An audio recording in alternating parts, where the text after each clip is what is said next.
à notre nomination donc, en 2021, nous avons donc fait l'état des lieux de la situation, de notre ambition, qui est celle de faire un focus sur l'agro-pastoral. Et puis bien entendu la culture, parce qu'il ne faut pas non plus l'oublier. Alors nous avons actuellement dans le district autonome des Lacs 3 grandes fermes, 2 grandes industrielles comme celle où nous nous trouvons aujourd'hui, qui produisent donc de la viande, du lait. Et nous avons une autre qui est surtout à tendance avicole. Dans notre vision, nous avons proposé de pouvoir installer en lien avec le ministère d'État en charge donc de l'agriculture, en lien avec le ministère en charge des ressources animales et halieutiques, l'installation de 3 fermes pilotes qui vont permettre de pouvoir évaluer nos jeunes, les installer, régler en quelque sorte la question de l'employabilité. Mais ces 3 fermes pilotes seront une installée dans le Ifou, l'autre dans le Nzi et l'autre dans le Bélier. L'objectif de ces fermes pilotes, c'est de pouvoir montrer aux jeunes qu'avec 1 hectare ou 2 hectares, on peut travailler et vivre de cela. Nous avons pu avoir un partenariat avec différentes écoles agricoles. La première, c'est celle de la Normandie. Et puis ici, en tant que projet pilote, ces jeunes-là pourront vivre au quotidien l'élevage.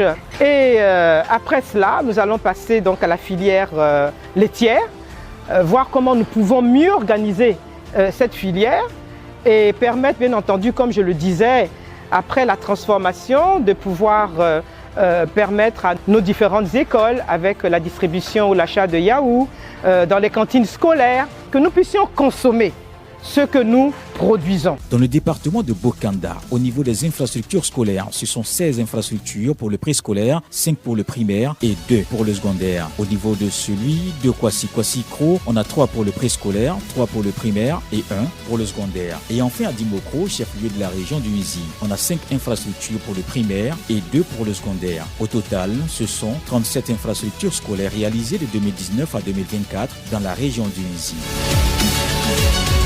La région du Nzi abrite 27,9% d'infrastructures sanitaires.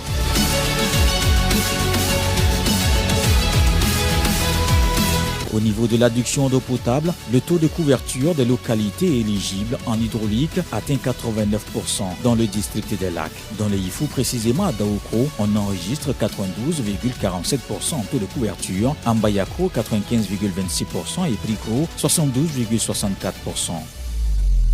Concernant le volet éducation, on enregistre 118 écoles primaires, Mbayakro 103 écoles et Prikro 70 écoles. Le district autonome des Lacs, c'est également les différentes danses. Il s'agit de la danse Goli.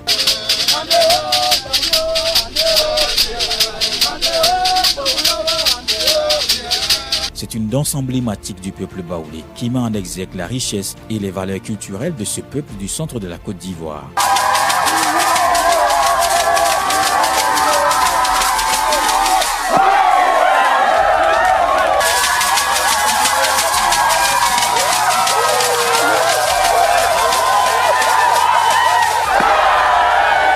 Le district des Lacs dispose des riches patrimoines capables de construire des bases solides sur lesquelles repose sa stratégie de développement. Mais des défis restent à relever. Notre souhait, c'est de faire un plaidoyer en direction du gouvernement pour que nous puissions de plus en plus mécaniser nos infrastructures agricoles. Les femmes ont besoin d'appui. La ferme Djira est un exemple, c'est certain, mais il nous faut plus de fermes Djira dans le district autonome des Lacs. Je voudrais également demander l'accompagnement du gouvernement par rapport donc à cette vision.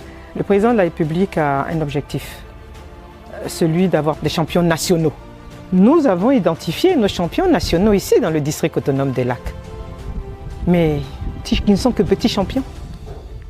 Au niveau du district, ils ont besoin d'être des champions nationaux pour valoriser notre pays.